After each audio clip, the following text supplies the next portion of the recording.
Le Seigneur soit avec vous. Évangile de Jésus-Christ selon saint Marc. En ce temps-là, Jacques et Jean, les fils de Zébédée, s'approchent de Jésus et lui disent, « Maître, ce que nous allons te demander, nous voudrions que tu le fasses pour nous. » Ils lui répondirent, il leur dit, « Que voulez-vous que je fasse pour vous? » Et ils lui répondirent, « Donne-nous de siéger l'un à ta droite et l'autre à ta gauche dans ta gloire. » Jésus leur dit, « Vous ne savez pas ce que vous demandez. Pouvez-vous boire la coupe que je vais boire, être baptisé du baptême dans lequel je vais être plongé? » Et ils lui dirent, « Nous le pouvons. » Jésus leur dit, « La coupe que je vais boire, vous la boirez, et vous serez baptisés du baptême dans lequel je vais être plongé. Quant à siéger à ma droite ou à ma gauche, ce n'est pas à moi de l'accorder. Il y a ceux pour qui cela est préparé. » Les 10 autres qui avaient entendu se mirent à s'indigner contre Jacques et Jean. Jésus les appela et leur dit, « Vous le savez, ceux que l'on regarde comme chefs des nations les commandent en maître. Les grands leur font sentir le pouvoir. Parmi vous, il ne doit pas en être ainsi. Celui qui veut devenir grand parmi vous sera votre serviteur. Celui qui veut être parmi vous le premier sera l'esclave de tous. Car le Fils de l'homme n'est pas venu pour être servi, mais pour servir et donner sa vie en rançon pour la multitude. » Acclamons la parole de Dieu.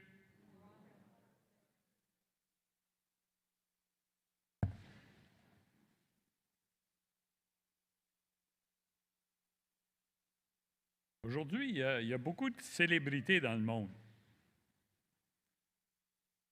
Il y avait déjà, aux États-Unis, il y avait une émission de télévision qui s'appelait « The Lives of the Rich and Famous ». Les famous, c'est les célèbres, puis la plupart d'entre eux étaient riches parce qu'ils étaient célèbres. Qui est célèbre aujourd'hui? Bien, dans le monde du showbiz, les acteurs sont célèbres, les chanteurs sont célèbres. D'ailleurs, si je vous demandais, donnez-moi une définition de célèbre. Bien, moi, je pensais à ça là, en préparant mon homélie. Quelqu'un est célèbre quand, à la vue de son image, tout le monde peut dire qui c'est. Si je vous montrais une image d'un acteur ou d'une actrice, je vous dis, savez-vous qui c'est? La plupart d'entre vous diraient, oui, c'est un tel ou une telle. Là, on est célèbre quand on sait qui c'est, juste à voir son image. Alors aujourd'hui, qui est célèbre? Les acteurs, les chanteurs, les chanteuses. À part de ça, ceux qui font du sport professionnel sont célèbres. Ils sont riches aussi. Beaucoup d'entre eux, ils font en un an ce que vous gagnez dans toute votre vie. Ils sont riches parce qu'ils sont célèbres. Aussi parce qu'ils ont un certain talent, là, mais ils sont célèbres. À part de ça, les politiciens sont célèbres. Si je vous mets une photo de Justin Trudeau, vous savez tous qui c'est. OK. Aujourd'hui, grâce surtout aux médias, il y a bien des gens célèbres. On sait qui c'est. Êtes-vous célèbre, vous? La plupart, j'imagine, vous allez dire, non, je ne suis pas célèbre, moi. Il y a juste les gens proches de moi qui savent qui je suis. Le reste du monde ne savent pas qui je suis. Mais il faut dire qu'on aimerait ça, peut-être être célèbre, mais peut-être que non. Peut-être que le monde serait trop fatigant, là, il était toujours après nous. Je peux-tu avoir votre autographe, et etc. Bon. Mais on aime ça être admiré. On aime ça être admiré. Vous savez, on invite quelqu'un chez nous parce qu'on espère qu'ils vont dire « Ah, vous avez donc une belle maison. » Ou bien « Vous avez une belle auto. » Vous avez un beau jardin. Ah, les gens, bien des gens, ils veulent bien paraître. Ils vont même aller se faire injecter du poison sous la peau pour ne pas avoir de rides. Ils veulent être populaires, ils veulent être célèbres. C'est une façon de chercher la célébrité que d'être admiré, que de bien paraître. On aime ça bien paraître. Donc, on est porté vers la célébrité, nous autres aussi, même si on n'est pas des gens célèbres. Parce qu'on pense que c'est comme important. On dit souvent des gens célèbres que c'est des grandes personnes. Pas des grandes personnes comme ça, là, mais des personnes qui sont grandes à cause de leur célébrité. Et Jésus, c'est pas ça qu'il nous dit dans l'Évangile aujourd'hui. Alors, la scène commence par deux de ses disciples, deux de ses apôtres, Jacques et Jean. Ils viennent voir Jésus, et eux autres, ils veulent être célèbres. Il dit, quand tu vas devenir le roi, là, parce qu'eux autres, ils s'imaginent que le Messie, là, il va être un roi. Là. Bon. Il dit, quand tu vas être roi, nous autres, on va être assis de chaque côté de toi là, sur ton trône. En d'autres mots, on va être les numéros 2.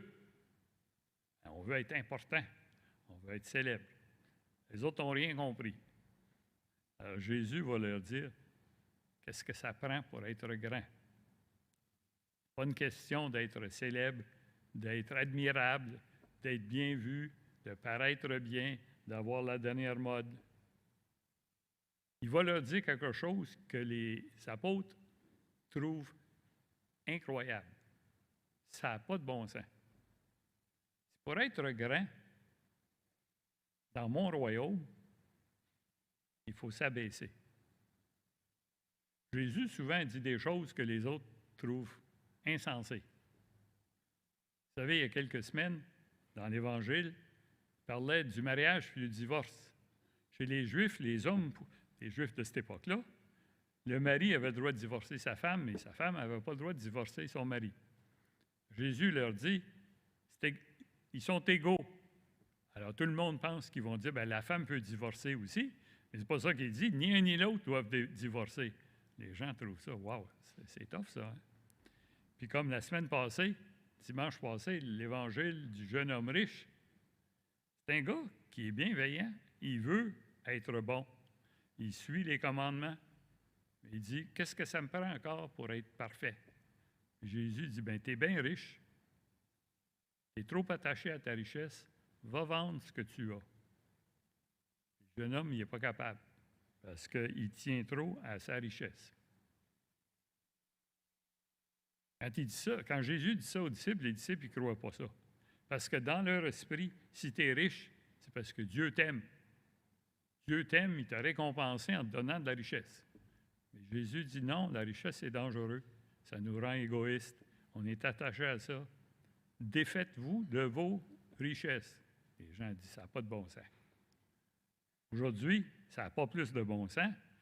Il dit, pour être grand dans mon royaume, il faut s'abaisser. Il faut devenir le serviteur des autres. Pas devenir le maître. Vous savez, les gens qui sont puissants, qui ont du pouvoir dans la société, ils peuvent utiliser ce pouvoir-là juste pour satisfaire leurs propres besoins. Autrefois, les rois, ils imposaient des taxes au monde, puis ils prenaient cet argent-là, puis ils se construisaient un nouveau palais. Ils utilisaient ça juste pour se servir lui-même. Les 3 tentations de Jésus dans le désert, vous vous souvenez des 3 tentations? C'est de changer des pierres en pain, de satisfaire ses besoins physiques. Deuxièmement, de se jeter du sommet du temple. Il dit, là, les anges vont te transporter, tu vas faire un miracle éclatant, tu vas être célèbre. Troisième, diable, il dit, tu m'adores, puis je te donne le pouvoir sur tout le monde. Alors, il y a la célébrité puis le pouvoir. Jésus, si on raconte ça dans l'Évangile, c'est parce qu'il a été tenté par ça. Il a été vraiment tenté, là.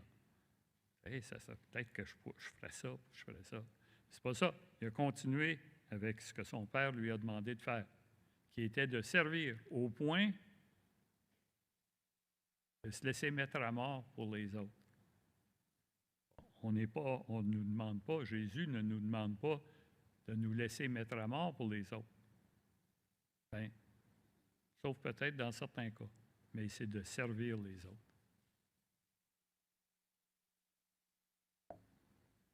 On est encore dans la pandémie.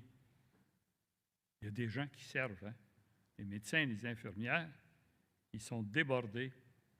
Ils n'en peuvent plus, mais ils continuent pareil. Pas tout le monde, là, il y en a qui ne veulent plus, là.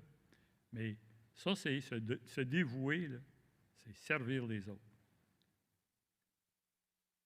Les scientifiques qui ont trouvé le vaccin, aussitôt qu'ils ont su qu'il y avait cette nouvelle maladie-là, puis on sait ça depuis à peu près 1er janvier l'an passé, là, 2020, se sont garochés pour essayer de trouver un vaccin.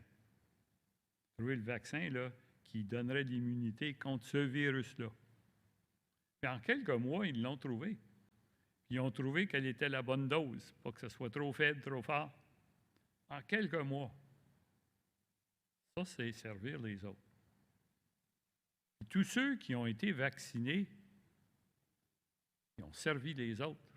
Parce qu'en étant vacciné, tu deviens une personne qui ne transmet pas la maladie, donc tu combats la maladie en ayant cette immunité-là.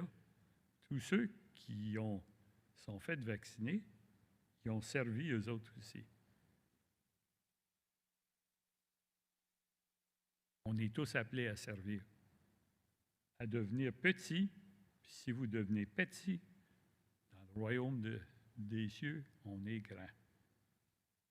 J'ai regardé mon homélie la dernière fois qu'on a eu cet évangile-là, c'était il y a 3 ans. Je suis allé voir ce que c'est que j'ai dit. J'ai parlé d'exemples de gens qui sont grands aux yeux de Jésus. Je vais juste vous mentionner. C'était en pleine guerre civile en Syrie. Vous savez, il y a la guerre civile en Syrie. Elle n'est pas finie, là. Ça fait des années. Là. Le gouvernement va bombarder des villes où des gens s'opposent au gouvernement. Du monde qui sont tués. Alors, il y a du monde dans ces villes-là. Ils ont décidé qu'ils étaient pour essayer de sauver ceux qui étaient pris en dessous des décombres des édifices qui se sont écrasés. Alors, pour être identifiables, ils ont pris des casques militaires, puis ils ont peint blanc, et puis là, on les appelait les casques blancs. C'était du monde ordinaire. C'était pas des militaires, c'était pas des médecins. Du monde ordinaire qui allait fouiller dans les décombres pour sauver du monde, sachant qu'à tout moment, il pourrait y avoir une autre bombe qui tombait. Ça, c'est des gens qui sont grands dans le royaume de Jésus. Ce n'étaient pas des chrétiens, hein? La plupart, c'était des musulmans qui faisaient ça, les casques blancs. Qui y avait aussi? Ah oui, je pensais à Médecins sans frontières. Je vous parle de ceux que j'avais mentionnés il y a 3 ans, parce que ça se passait à ce temps-là. Médecins sans frontières, vous savez ce que c'est? Hein? C'est des médecins qui vont travailler dans des pays pauvres. Vous savez, dans notre société, les gens qui sont bien vus, c'est bien les médecins. C'est ceux qui gagnent le plus aussi, là. C'est très honorable d'être un médecin. Ça fait beaucoup d'argent. Des médecins qui ont choisi d'aller travailler dans des pays pauvres où ils n'étaient pas pour gagner l'argent qu'ils gagneraient ici. Ils allaient sauver des vies. Médecins sans frontières, ça aussi, c'est des gens qui sont grands dans le royaume de Jésus. Puis je vais vous donner un dernier exemple que j'avais mentionné à l'époque, parce que ça venait d'arriver. Il y a 3 ans, vous vous souvenez, il y a eu un accident en Saskatchewan où un autobus qui transportait des jeunes d'une équipe de hockey junior a été frappé par un camion, puis il y a 16 de ces jeunes-là qui sont morts. Okay? C'est arrivé au mois d'avril en 2018. Puis, évidemment, j'ai prêché mon homélie au mois d'octobre 2018. Là. Ça venait d'arriver. Pourquoi j'ai parlé de ça? Un de ces jeunes-là, qui avait 20 ans, hein, c'était des joueurs juniors, il avait 19 ans, 20 ans, avait dit à ses parents, il dit, quand j'aurai 21 ans, là, je vais aller signer le formulaire pour donner mes organes quand je vais mourir. Parce qu'il fallait avoir 21 ans pour signer ça, ce formulaire-là. Il dit ça à ses parents. Et puis ses parents lui ont dit en blaguant, je ne sais pas si quand tu vas avoir 80 ans, ils vont vouloir avoir tes vieux organes. Il n'est pas mort à 80 ans. Il est mort 5 semaines plus tard. Il est mort à 20 ans. Et puis, comme il avait exprimé, il n'avait pas signé le formulaire, encore il n'avait pas 21 ans, mais ses parents ont donné le consentement. Vous savez, quand on a 20 ans, on pense beaucoup à soi-même. Ce n'est pas une critique, là. C'est qu'on pense à notre vie future, on pense au métier qu'on va faire, on pense à ses études, si on est aux études, on essaie de gagner de l'argent parce qu'on n'a pas beaucoup d'argent. À 20 ans, on pense beaucoup à soi-même. Mais ce jeune-là, il voulait penser aux autres. Il voulait donner ses organes. Alors, ses parents ont donné le consentement pour qu'on prélève ses organes. À sa mort, il a sauvé 6 vies. 2 reins, 2 poumons, un cœur et un foie. 6 personnes qui avaient besoin de ces organes-là, puis ils ont eu. Ils ont survécu à cause de lui.